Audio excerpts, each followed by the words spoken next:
Good morning students, NRP online classes में आपका स्वागत है।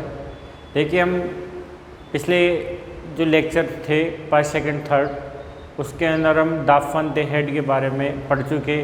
कुछ होमवर्क भी हम कंटिन्यू लगातार कर रहे हैं। आज उसका इस चैप्टर का ये लास्ट फाइनल लेक्चर है, जिसके अंदर जो हम लास्ट में जो कुछ होमवर्क बच गया था उसको कंप्लीट कर लेंगे।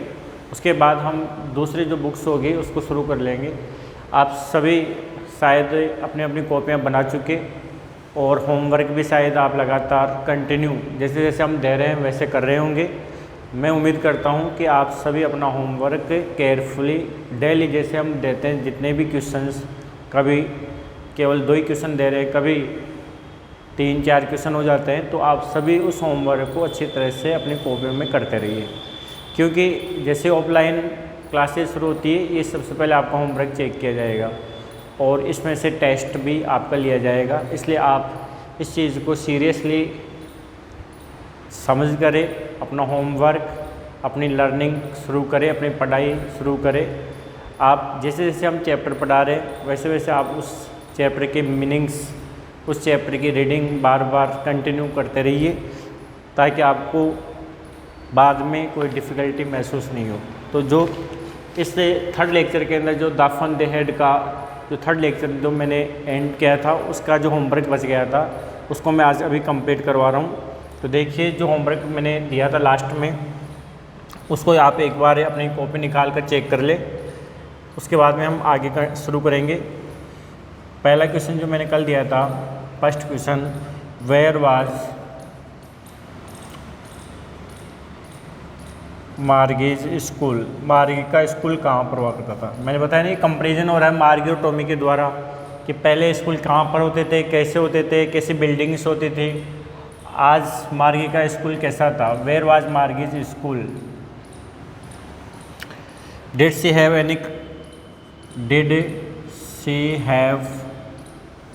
Any classmate? जैसे पहले क्लासमेट्स हुआ करते थे, सभी स्टूडेंट्स एक साथ स्कूल जाया करते थे, एक साथ खेलते थे, एक साथ क्लासरूम में बैठा करते थे। क्या ऐसा मार्गी के साथ भी था क्या? क्या ऐसा मार्गी का स्कूल भी था क्या? तो देखिए इसका आंसर क्या होगा, बताइए, चेक करिए इसका आंसर। मार्गीज स्कूल वाज, मार्गी का स्कूल कहाँ पर था? इन हर होम, उसके घर पर ही था। इटसेल्फ, उसका घर ही उसका स्कूल हुआ करता था।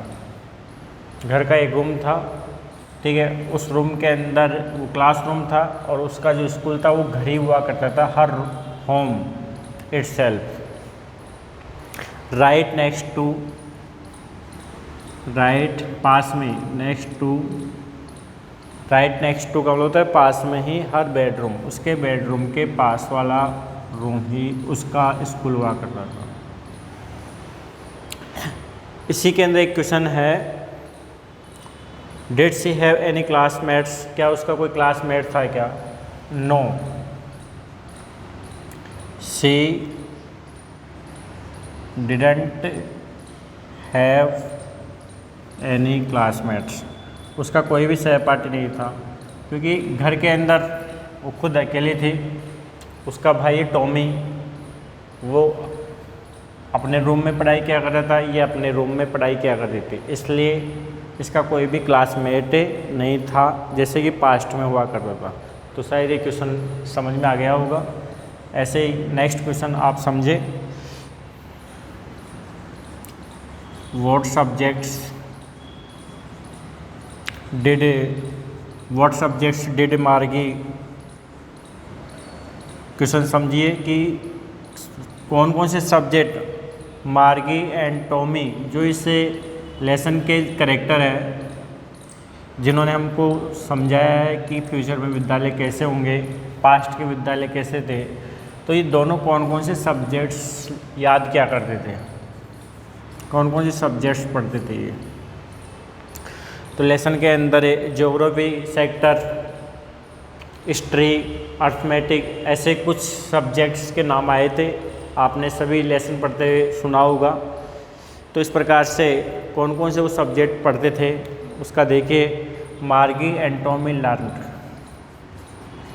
मार्गी एंड टॉमी लर्न, मार्गी एंड टॉमी लर्न। साथ के साथ आप याद भी करते रहिए, चेक भी करते रहिए अपना होमवर्क ढंग से। मार्गी एंड टॉमी लर्न, क्योंकि यहाँ पर डिड पास्ट टेंस है तो ये लर्न की ठीक है सेकंड फॉर्म आएगी आंसर में। मार्गी एंड टॉमी लर्न कौन कौन से सब्जेक्ट पढ़ते थे? जियोग्राफी सब्जेक्ट, भूगोल, हिस्ट्री एंड और कौन सा सब्जेक्ट था? अर्थमेटिक,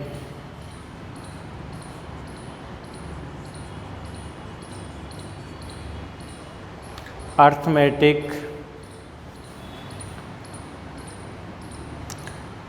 अर्थमेटिक,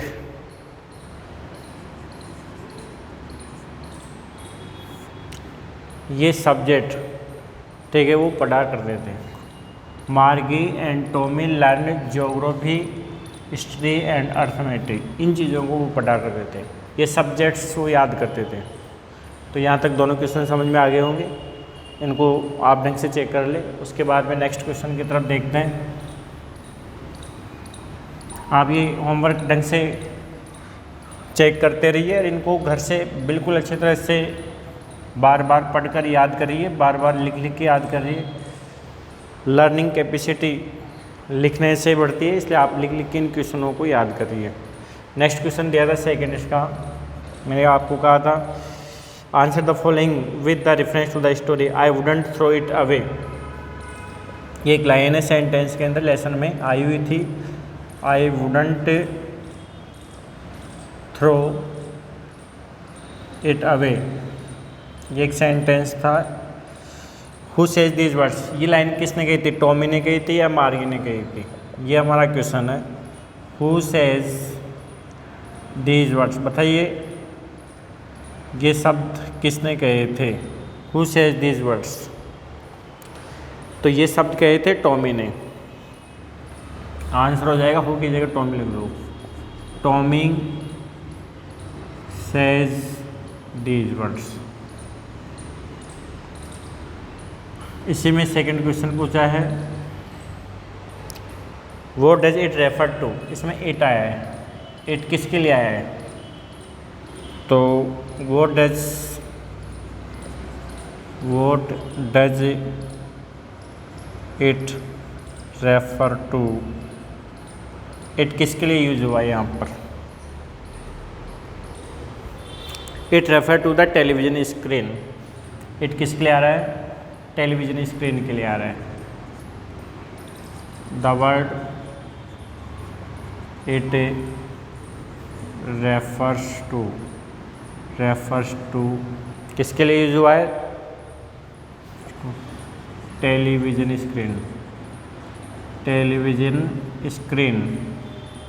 टेलीविजन स्क्रीन के लिए यूज हुआ है। ऑन विच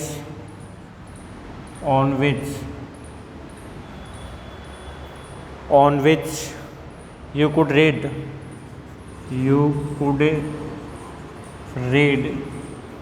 a million, लाखों की संख्या में आप बुक्स पढ़ सकते हो उस स्क्रीन के ऊपर। उसके लिए इट यूज हुआ है, इसलिए मैं इसे को मैं नहीं फेंकूँगा, बाहर नहीं फेंकूँगा। ये टेलीविज़न स्क्रीन मेरे लिए इम्पोर्टेंट है क्योंकि इसके ऊपर हम बहुत सारी बुक्स को पढ़ सकते हैं। टेलीविज़न स्क्रीन के ऊपर बहुत सारी बुक्स होती है, इसलिए मैं इसको नहीं फेंकूँगा। तो जो टॉमी था उसने ये शब्द कहे थे I wouldn't throw it away, तो ये लाइन टॉमी ने कही थी और ये इट उसने टेलीविज़न स्क्रीन के लिए यूज किया था। ये दोनों क्वेश्चन समझ में आ गए होंगे, इनको आप कंप्लीट कर लें।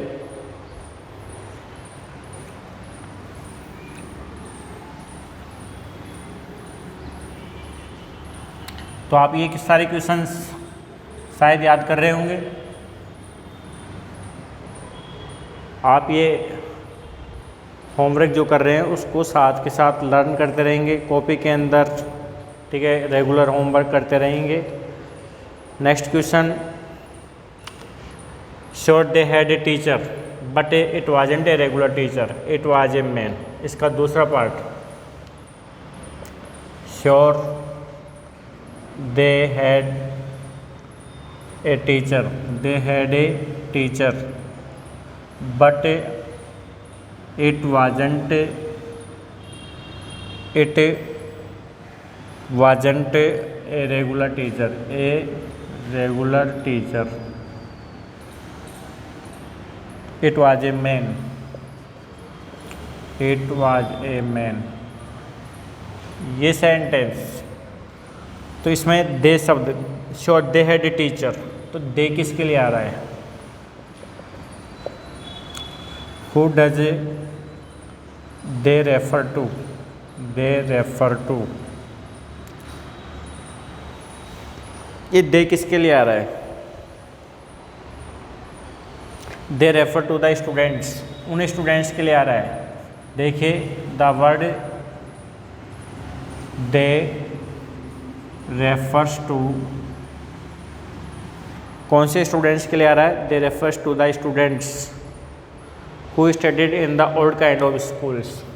ये दे किसके लिए आ रहा है? The word they refer to the students who studied, जो पढ़ाई करते थे, who studied in the old kind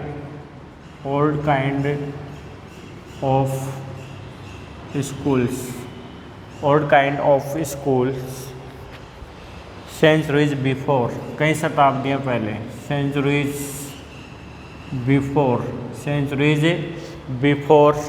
the time the story, before the time the story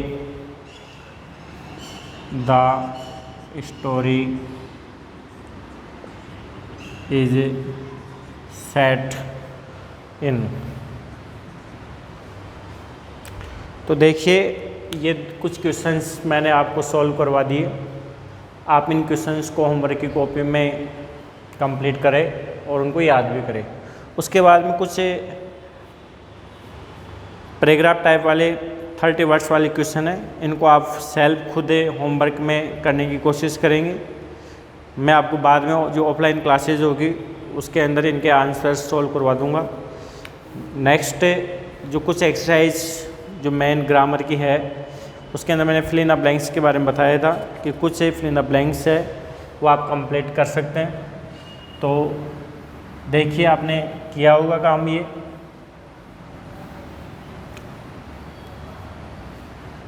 तो चेक कर लिए।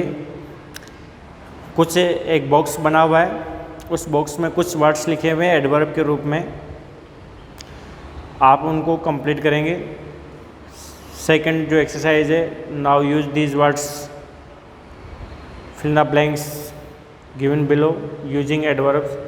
The report must be read, the report must be read, तो इसके अंदर कौन सा वर्ड आएगा? पहला carefully, so that performance can be improved. तो जो वर्ड है इसमें एडवर्ब के रूप में फिल इन द ब्लैंक्स में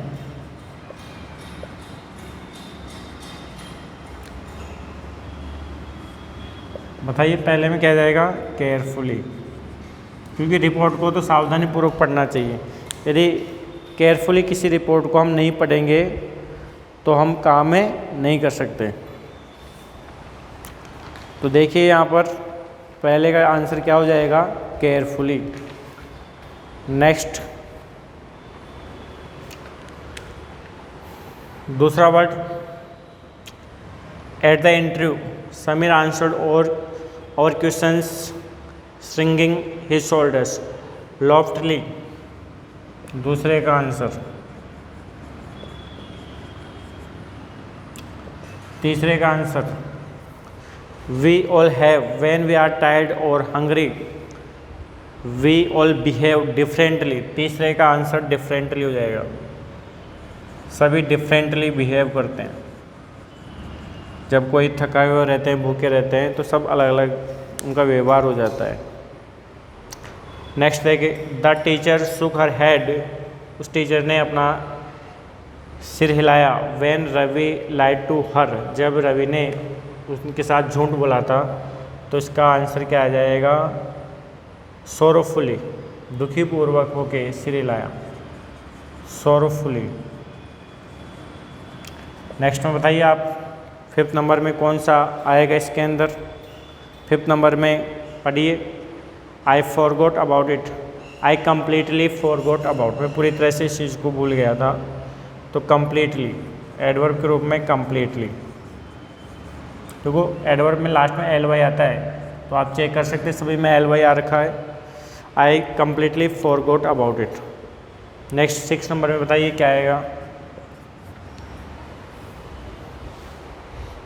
when I complimented Revathi on a her success she just smiled नॉनचेंटली,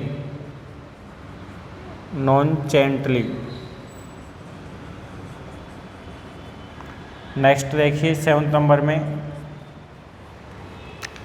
the president of the company is busy and will not be able to meet you, तो awfully, awfully।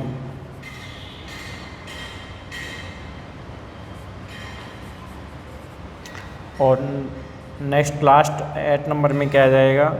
I finished my work so that I could go out to play, तो quickly, जल्दी से complete किया कार्य, तो quickly आ जाएगा इसमें। ऐसे आप सभी अपने adverbs fill in the blanks के रूप में कंप्लीट कर सकते हैं, एक एक सेंटेंस को मीनिंग सहित अर्थ समझकर। यदि मीनिंग समझ में नहीं आएगा तो इनको थोड़ा सा मुश्किल हो जाता है, इसलिए मीनिंग समझकर आप इनको कंप्लीट कर सकते हो होमवर्क के रूप में। ऐसे आपको कुछ एडवर्ब्स बनाने हैं एडजेक्टिव से, तो एडजेक्टिव से make adverbs from the adjectives. Adjective से हम यदि एडवर्ब बनाते हैं तो उसमें क्या ऐड करते हैं? आई एल वाई, वाई को रिमूव करके, रिमूव वाई। एडजेक्टिव में यदि वाई आता है तो उसको हटा देना है, और अपन को लास्ट में वाई को हटाकर आई एल वाई, ताकि वो एडवर्ब बन जाता है। उस एडवर्ब से संबंधित क्वेश्चन है ये। जैसे फर्स्ट है एंगर, एंग्री, सॉरी क्या है? एंग्री, तो इसमें देखो वाई आ रखा है, तो इस वाई को हटाना है और आई एल वाई लगाना है, तो क्या बन जाएगा? एंगरली। ऐसे आप सभी बना सकते हो। जैसे हैप्पी लिखा हुआ दूसरा वर्ड, तो आपको यदि एडवर्ब बनाना है तो ये वाई को हटाना है और हैप्पीली आ जाएगा। ऐसे आप बना सकते हो, सारे कंप्लीट कर सकते हो। ऐसे सभी इस टाइप से कंप्लीट कर लेंगे होमवर्क, जैसे मैंने अभी समझाया। तो ये होमवर्क चैप्टर फर्स्ट का मैंने कंप्लीट आपको समझा दिया है। आप अच्छी तरह से, ठीक है, इसको कंटिन्यू कंप्लीट कर लेंगे। थर्ड है मेरी, तो वाई तक हटा कर मेयरली। स्लीपी,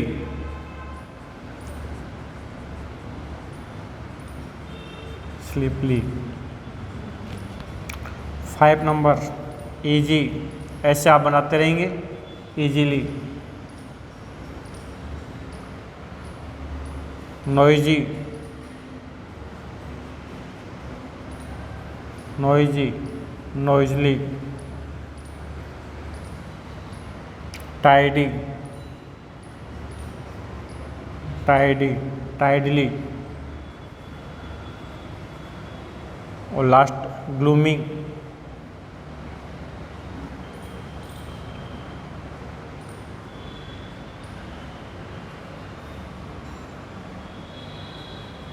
इस टाइप सारे आप एडजेक्टिव से एडवर्ब बना सकते हो। नोट कर लिया होगा सबने, अच्छी तरह से नोट कर ले।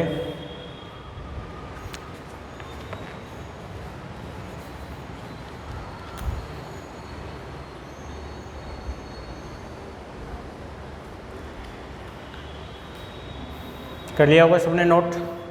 तो देखिए, इस प्रकार से मैंने लास्ट 4 लेक्चर के अंदर फर्स्ट चैप्टर को कंप्लीट करने की कोशिश की है, जिसके अंदर अपन ने ओल्ड स्कूल्स और जो फ्यूचर में जो स्कूल सेटअप किए जाएंगे, किस टाइप्स के स्कूल्स होंगे, मार्गी ने टॉमी ने हमें समझाया। तो इस टाइप से हमने उस लेसन को कंप्लीट कर लिया और उसका होमवर्क भी कंप्लीट कर लिया। नेक्स्ट क्लास के अंदर हम नेक्स्ट बुक शुरू करेंगे, इसलिए मैं उसकी कुछ से बातें इस लेक्चर में बता देता हूँ कि आपके पास देखो इस साल कोर्स चेंज हुआ है। पहले इनसाइट की बुक और जेम्स ऑफ फिक्शन की बुक थी। इस साल बिहेव और मूवमेंट्स की बुक से लगी हुई है, इसलिए आप एक तो ये कोर्स नया चेंज हुआ है, इसलिए आप सबसे पहले तो अपनी बुक्स कंप्लीट कर ले। बुक्स जिसके पास नहीं है वो परचेज़ कर ले, क्योंकि हमने एक एक लेसन हम कंप्लीट कर चुके। जैसे हमने बिहेव का the fun they had complete कर लिया। अब आपके पास बुक्स नहीं होगी तो आप समझ नहीं पाओगे, इसलिए सबसे पहले चीज़ तो आप अपनी बुक्स और नोटबुक्स कंप्लीट तैयार करें, क्योंकि एक लेसन तो ये कंप्लीट होने जा रहा है। अब हम नेक्स्ट जो लेसन है, नेक्स्ट बुक का दूसरी जो बुक्स लगी हुई सप्लीमेंट्री रीडर मूवमेंट्स की, उसका फर्स्ट चैप्टर शुरू करेंगे। तो इसलिए मैं आपको सबसे पहले यही कहना चाहूँगा कि आप अपनी अपनी बुक्स तैयार कर लें। बुक्स जिसके पास नहीं है वो मार्केट से नई बुक्स जो आ चुकी है वो परचेज़ कर ले, ख़रीद ले। और नोटबुक्स होनी चाहिए साथ में। साथ के साथ जैसे जैसे हम पढ़ा रहे हैं वैसे वैसे आप होमवर्क करते चलिए, ताकि हमें कोई भी बाद में परेशानी नहीं आए। क्योंकि जैसे ऑफलाइन क्लास होगी तब तक हम एक एक दो दो चैप्टर कंप्लीट कर चुके होंगे, इसलिए आप इसमें देरी नहीं करें और कंटिन्यू ये होमवर्क जैसे जैसे हम पढ़ा रहे हैं आपको वैसे वैसे कंप्लीट शुरू करते रहिए। तो ये हमारा इस प्रकार से बिहेव का फर्स्ट लेसन कंप्लीट हो चुका है। ऐसे ही हम सप्लीमेंट्री रीडर जो बुक है उसका फर्स्ट लेसन शुरू करने जा रहे हैं। तो आप सभी अपनी सप्लीमेंट्री रीडर जो मूवमेंट्स की बुक है वो आप निकाल लें। सप्लीमेंट्री रीडर्स बुक्स ये 9th क्लास में अब की बार नई बुक्स है। दोनों बुक्स नई है, बिहेव और मोमेंट्स की। पहली बुक तो बिहेव की है, फर्स्ट बुक तो टेक्स्ट बुक है। ये टेक्स्ट बुक आप परचेज करें तुरंत। दूसरी मोमेंट्स की है, इसका फर्स्ट चैप्टर हम कंप्लीट कर चुके, द फन दे हैड। आज हम इस लेक्चर के अंदर मोमेंट्स के अंदर first chapter the lost child है। फर्स्ट चैप्टर का नाम देखिए, the lost child. The lost child ये जो हमारी सेकंड बुक है मोमेंट्स की, बुक का नाम क्या है? मोमेंट्स है और इसका चैप्टर फर्स्ट है। क्योंकि मैंने बिहेव का फर्स्ट चैप्टर कंप्लीट करवा दिया है, इसलिए मैं आज ही आपको मोमेंट्स का first chapter the lost child के बारे में समझा रहा हूँ। इसलिए आप तुरंत अपनी अपनी बुक्स ढंग से कंप्लीट कर ले। तो देखिए इस लेसन के अंदर द लॉस्ट चाइल्ड के अंदर नाम से पता चल रहा है कि खोया हुआ बच्चा, लॉस्ट चाइल्ड। चाइल्ड का मतलब तुम सब जानते हो, और लॉस्ट यानी खोया हुआ।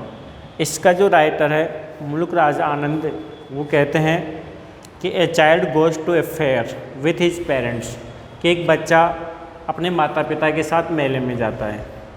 कहाँ पर जाता है? फेयर, मेला देखने के लिए।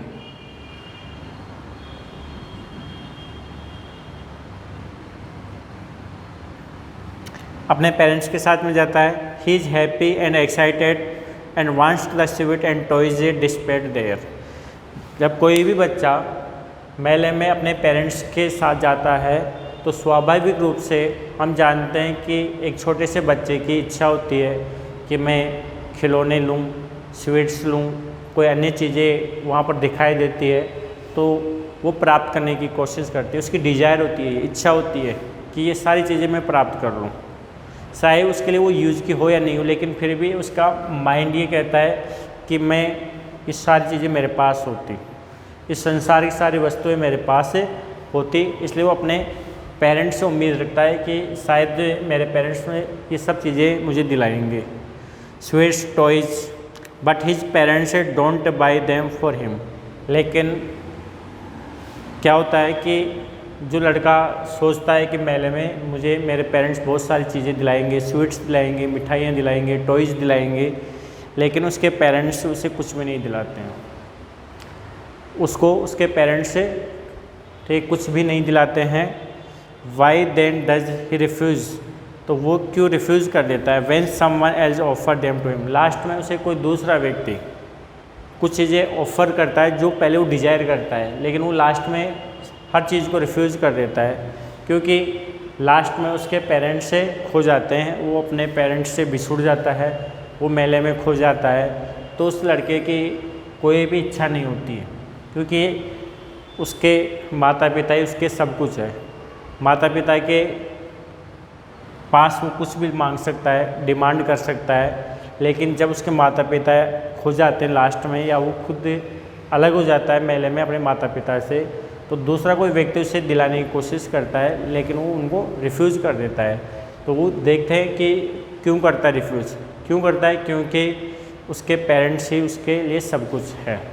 इसलिए इस चैप्टर के अंदर द लॉस्ट चाइल्ड की जो कहानी है वो इस संसार के अंदर कि कैसे चीज़ें खो जाती है, फिर कैसे हम उनको प्राप्त करने की कोशिश करते हैं, जब तक वो प्राप्त नहीं होती है तब तक हमारी कैसे मनोभाव है, कैसे हम फील करते हैं, और जब वो चीज़ें प्राप्त नहीं होती है तब मनोदशा कैसे होती है। तो हम इस चैप्टर के अंदर यही पढ़ेंगे कि किस प्रकार से एक बच्चा मेले में जाता है, वहाँ पर क्या क्या देखता है, क्या क्या वो खरीदने की कोशिश करता है, क्या उसके माता पिता उसे वो सब कुछ दिलाते हैं जो डिज़ायर करता है, इच्छा करता है, और वो जब नहीं दिलाता है तो कैसा महसूस करता है, लास्ट में उसके साथ क्या इंसिडेंट घटित होता है, और क्या लास्ट में वो उन चीज़ों को खरीद पाता है या नहीं खरीद पाता है, या उसके पेरेंट्स उसे दिलाते हैं या नहीं दिलाते। ऐसी ठीक है कहानी द लॉस्ट चाइल्ड की है जो हम इस लेसन के अंदर पढ़ने जा रहे हैं। तो शायद आप सबको ये लेसन समझ में आएगा यदि आप सभी अपने बुक्स के अंदर ढंग से लाइन टू लाइन पढ़ते रहेंगे, केयरफुली एक एक की लाइन को समझते रहेंगे, तो ये लेसन निश्चित रूप से आपको समझ में आएगा। तो सभी अपनी बुक्स ओपन कर लें, सभी अपनी बुक्स ओपन कर लें। जैसे जैसे मैं पढ़ रहा हूँ वैसे वैसे आप अपनी बुक्स के अंदर वो मीनिंग्स नोट डाउन करेंगे, उनको देखते रहेंगे, समझते रहेंगे कि हम कहाँ पर पढ़ रहे हैं, कैसे पढ़ रहे हैं। तो देखिए मैं शुरू करता हूँ आपके सामने, आप सभी उस लाइन को मन में पढ़ के समझेंगे। तो देखिए शुरू करते हैं। It was the festival of spring. देखो ये जो द लॉस्ट चाइल्ड कहानी है वो एक बसंत ऋतु का एक त्यौहार है, उस समय की कहानी है। ऐसा टाइम है, स्प्रिंग का टाइम है। यहाँ पर कैसा टाइम दिया है, स्प्रिंग का। It was the festival of spring, Vasant Ritu. Festival है, ये फेस्टिवल का समय है, बसंत ऋतु का समय है ये। It was the festival of spring, यानी ये बसंत ऋतु का त्यौहार है। फेस्टिवल मीन्स क्या होता है, त्यौहार। आप ये हार्ड वर्ड्स, डिफ़िकल्ट वर्ड्स है, इनको समझेंगे तभी वो लेसन समझ में आएगा। कई बार अपन समझते नहीं है स्प्रिंग मीन्स क्या होता है, फेस्टिवल्स मीन्स क्या होता है, और फिर हम ये समझते हैं कि डायरेक्ट हमारे को लेसन समझ में आए, वो लेसन समझ में नहीं आ सकता। तो इसलिए आप सबसे पहले तो मीनिंग्स को समझें, मीनिंग्स का क्या अर्थ है, उसके बाद में ही आप आगे करेंगे। तो it was the festival of spring.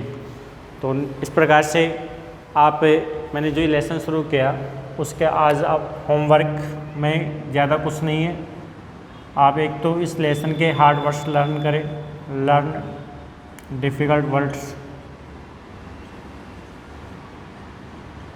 And read